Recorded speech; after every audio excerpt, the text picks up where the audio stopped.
Here are the answers. Now on Monday, we're going to have a quiz. As you know, the quiz is only on ray diagrams. For those that are the AP testing, they will have the choice of taking it. They might be ready, they might not. They'll have the choice. As I grade your quizzes on Monday, this is what I'm going to look for. I want to know, first of all, that you know where two rays are growing, not growing, but going. So, you know how to do 3 rays. You need to show me on Monday how to do 2.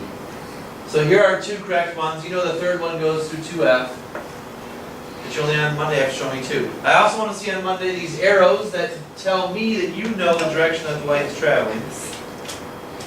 And lastly, and most importantly, you need to identify where the image is located. Now, please keep in mind that this is not an arrow that says, hey, the image is right here.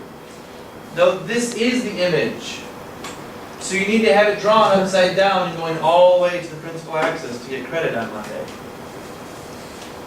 That's what I'll be looking for. I don't care if it's in the exact same spot as mine, but it needs to be close.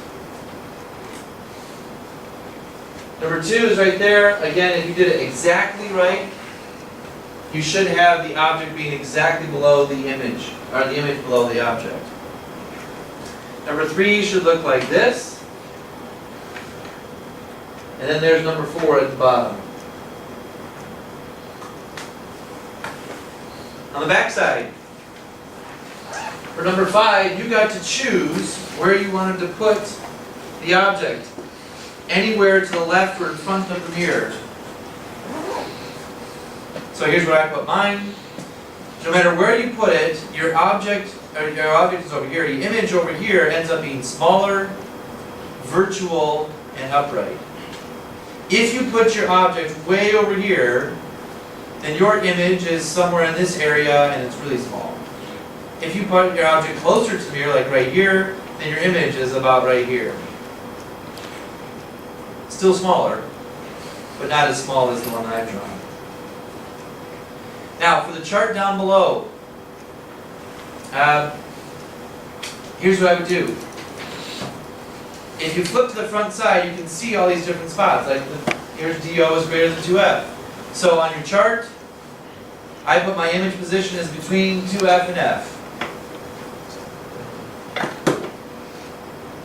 DO equals 2F, and the image position is at 2F.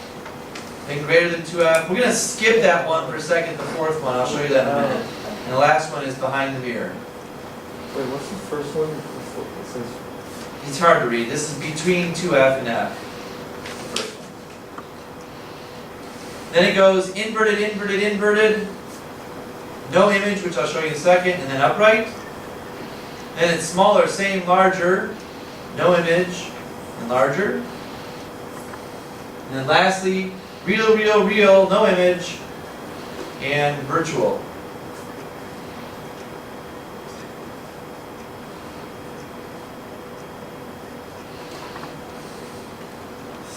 Let's do this chart down below and then we can go from there.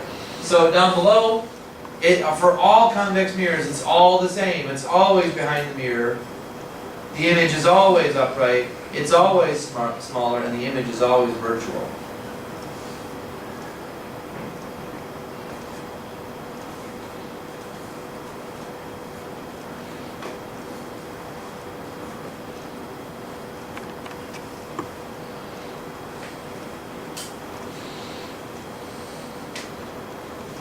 Now I want to do this one where DO equals F. I know some of you are just kind of guessing how to do it, but we can do this using the method that you know. Yes, Matt? Could you go back to the last chart? The chart? Yeah. I Yes. see number 5 again when you don't. Sure, I can show you 5 as well.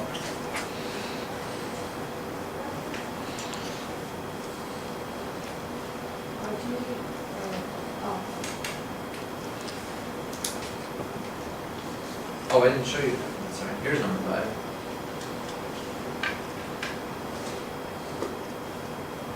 Same rules. So first one is parallel to the principal axis, then reflects away from the focal point. Second one is toward the focal point and reflects parallel. You could draw a third one in. I don't think we went over this yesterday. The third one goes from the tip of the object towards the center point. Oh, I didn't have that on here. You'd have to draw the center point on. Anything that goes towards the center point bounces straight back away from the center point. And so it should line up with that. Exactly. Hold on, can you keep it on there for 1 minute? Please.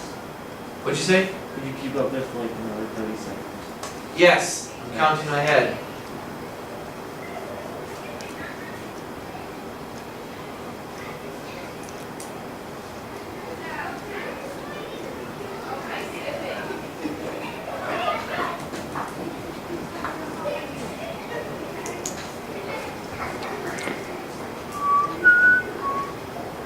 Wait, how does, okay, from the top arrow, so at the tip, and the one that goes diagonal down, where does that one come from? Good question.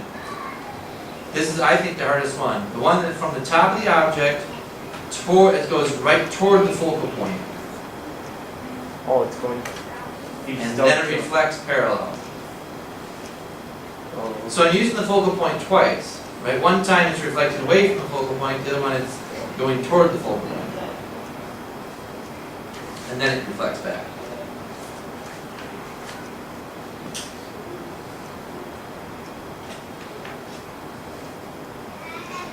Okay, I want to do this one where the image, or the object I should say, is at the focal point. So I'm going to take these notes that you had yesterday, and you can do this too, or you can just watch, it doesn't matter to me. I'm going to just cross out this object, and I'm going to replace it at the focal point. So here's my candle at the focal point.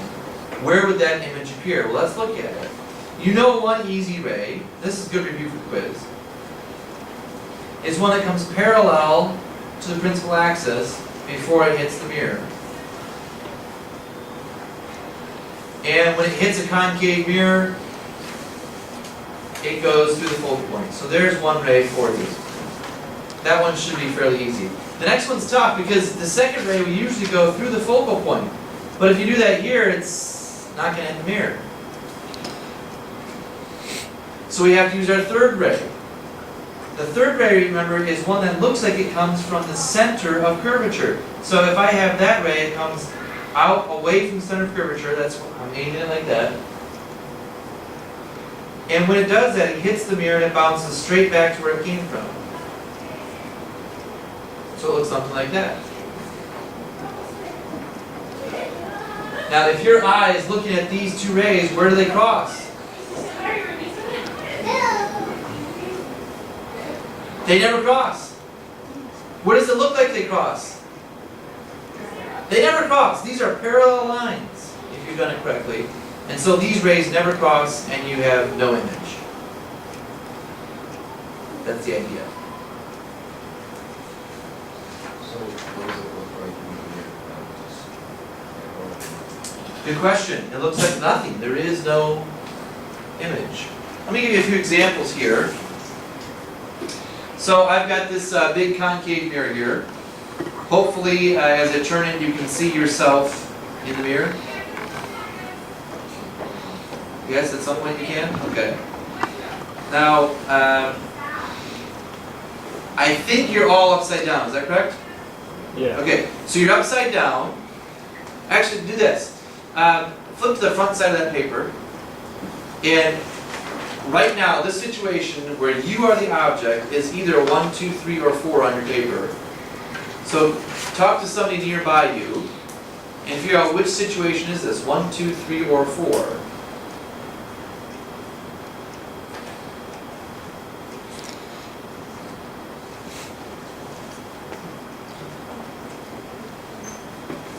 And then just show me with your fingers if you think it's 1, 2, 3, or 4. This is situation 1, right? Because the image is upside down and small. What is it also besides those two adjectives? What else could you say about it? Small, it's upside down and? Virtual? No. Real. It's real, okay? It's a real image. Now this is hard to see, but the image is somewhere out here. And the best way I can say it is it just looks weird. Does it look weird to you? Like, it doesn't look like a typical mirror where it's usually behind the mirror. It probably just makes your eyes feel like they're buggy or something. It feels that way because the image is right here. You're not used to that. The image is actually closer to you than the mirror is. So it looks weird. Now, how about this? Okay, now I am inside the focal point. And if you look at my image, is it really magnified? Yeah. Okay, so it's a magnified version of me. What else can you say about it? Upright. I'm upright or right side up, okay?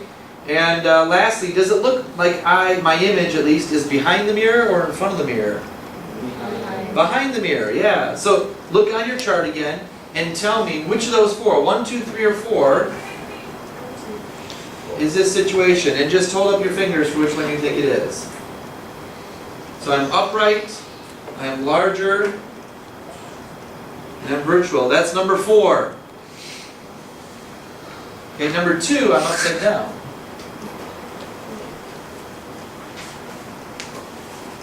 Okay, now Robert asked the question, and hopefully we can get this on videotape too. What does it look like when you're at the focal point? Okay, so right now, Robert, you are probably magnified. Yeah. Yes, and you're right side up. So this is like number 4. And if I back up here, you're probably upside down. You're upside down. Somewhere between those two was the focal point. It went right past his head. So I'm going to move this closer to you until you're at the focal point. At which point you'll see no image. Okay, tell me where it is.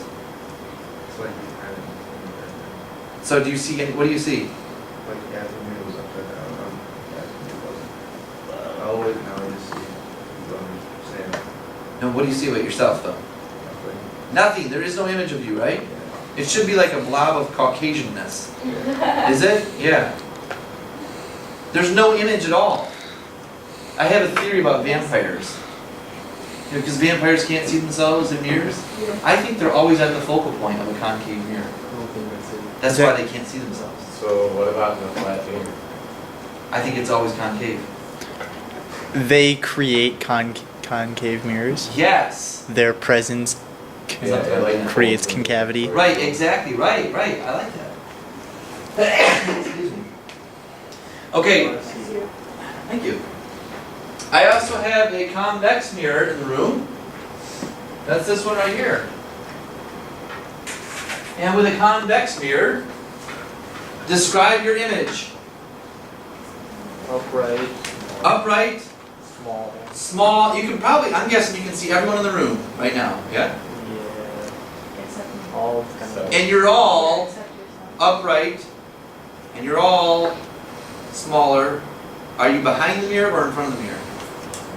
It looks like your image is behind the mirror because the image is behind the mirror. It's a virtual image. It doesn't matter where you are in relation to this, you will always be smaller, upright, and virtual. Even when you're this close, are you still smaller, Yeah. upright, and virtual? Yeah, okay, good. Wait, so it doesn't change like it does for that one? That one changes as you get closer to it or farther from it. Robert was upside down and then he was right side up. Yeah. With this one, you're always the same. I mean, Anugia is probably bigger than you are, but you're both smaller than the original object. You're both virtual and both upright. Where do you see these, by the way? Where in the world? The bus, on the bus. On the bus, where else? Oh, in the. I don't know. Yeah, I see them at 7-Eleven. Yeah, why do they have them at 7-Eleven and on the bus? So You can see more things. And Yeah, you can people see the whole stealing. thing, right? You can see people stealing stuff. But of course, you get distorted image. So there's a trade-off. You can see more of the store, but you're not seeing the a good picture of who that person is. You also see this somewhere else, probably every day. Ideas? This is on your car. Where on your car is this? Oh, on the. It's your it's your passenger side mirror. Why do they put them? In fact, what does it say on the bottom of that mirror? Are closer than you. Yeah, objects are closer than they appear. That is to say that the image looks smaller than it should. Right? They distorted it, and so it looks like it's farther away than it is. Why would they put those there then? Why would they want you to have a distorted image? So you can see more. Yes, you can see more of the road. Very good, yeah. We have one of these at front. Do you Wait, remember this? is it only on the passenger side? Only on the passenger side. The others are all flat. So the one on the driver's side is flat? Why? Because you don't have to see across the whole car. Like, your angle is different. Right? When I'm driving here and I look right here, I can see a bunch of the road and I can go like this and see a whole bunch of the road. Whereas that mirror over there, my angle is so obtuse. Yeah, that's flat. It's harder to see the whole thing. I also want to show you what a real image is. So, a real image, as I said the other day, is where the light rays really cross. That means I should be able to take that real image, all those light rays, and make them really cross at one point, and I should be able to put it on a piece of paper. So, I don't know if this is going to show up in the video, but we're going to try it anyway. Oops. So in the back of the room, I've got this little setup back there. I've got a light bulb, and I've got the flag, and I've got a green thing. Now, all those things now, the light from those is reflecting off of this, and it's all crossing somewhere out here in space. In fact, you can start to see it when I put this piece of paper up. All those rays cross one. Oh man, can you see that? Can you see like the poster? Oh, Yeah, you can see that? it's upside down. It is upside down, which is what we expect. It's upside down. This is a real image because it's really projected onto a piece of paper. And if you're really close, you can see like the colors of the flag and the green. And everything about that is reflected and it's really on this piece of paper. It's a real image. For those that are farther away, I'm going to try using the hallway here and let's see if this works. So, oh man, look at that! You see that? You can see the red little fire extinguisher thing. You can see the green and yellow stripe at the top. It's a real image. Anuja, can you go stand out in the hall, please, for a second?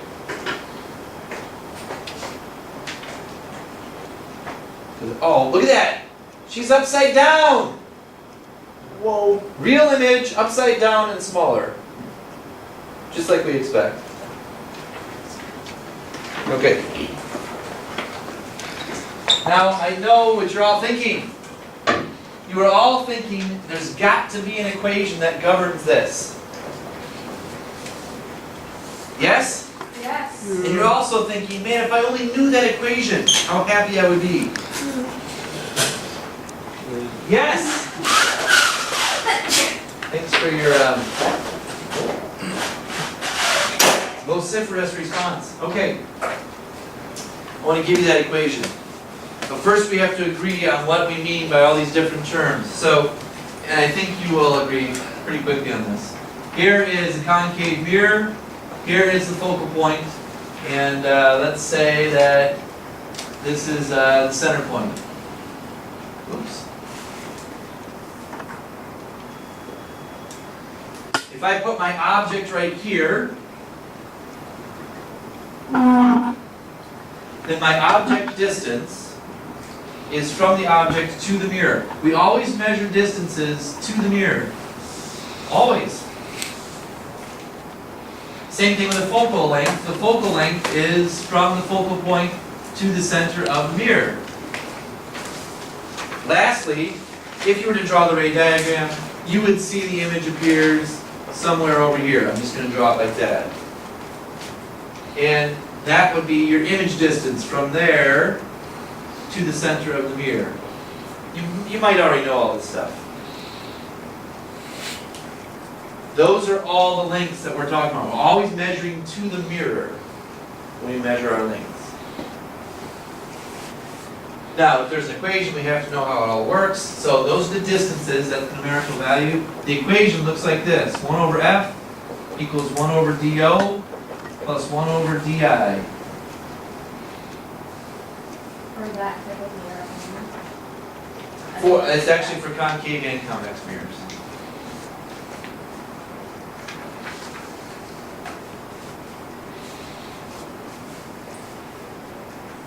Now, no one wants to say 1 over F equals 1 over DO plus 1 over DI. It just takes a long time. So from now on, we're going to call this equation the if I do I die equation. We'll all know what I mean by that. Okay? If I do I die. One other thing you have to know about this equation is that everything in front of the mirror is positive, a positive distance. Everything behind the mirror is negative distance.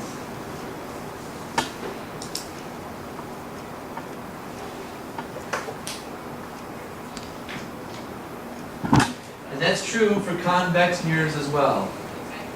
So here's a convex mirror, here's the focal point.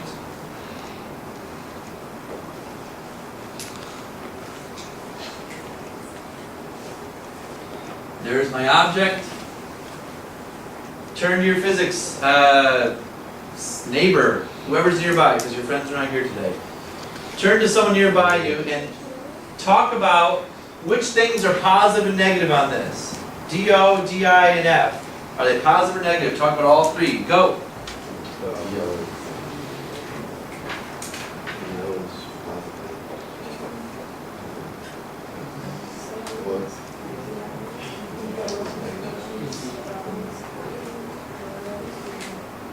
How do you know what DO and DI is?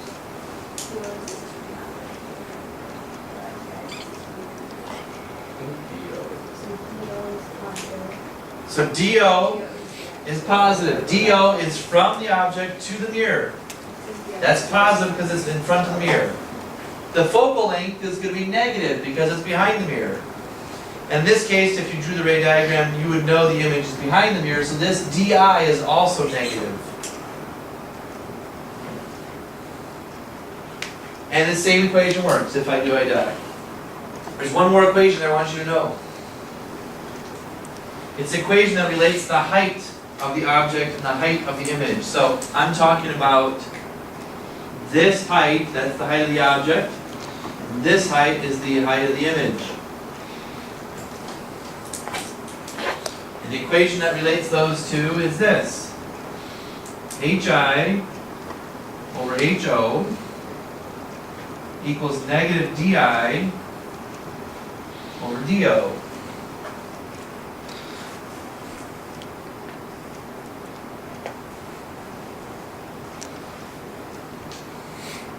And we'll call this hi-ho di-do. Now the negative on here, I know you know what negative DI and negative DO are. We just talked about that, right? This is positive, that's negative for DI and DO, F. What about height? How can you have a negative height? What does that mean? Very good, yes, it's underneath the principal axis and it's upside down. So if you have a negative image height, if that turns out to be negative, it's upside down and below the principal axis. That's what that means. Okay, tonight I have some home learning for you, which is just practicing using this equation.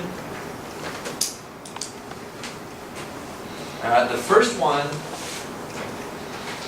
not the toughest, but it has a little tricky thing in it.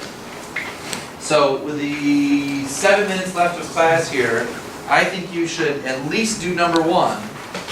You can probably finish number 2 as well, but do number 1 so that you can check that tricky part with someone nearby before you leave. You're doing the whole thing for home learning, it's due Monday. The equations will not be on the quiz. That means I'm not going to quiz you on them. The only thing I'm going to quiz you on is You're fine. the ray diagram stuff.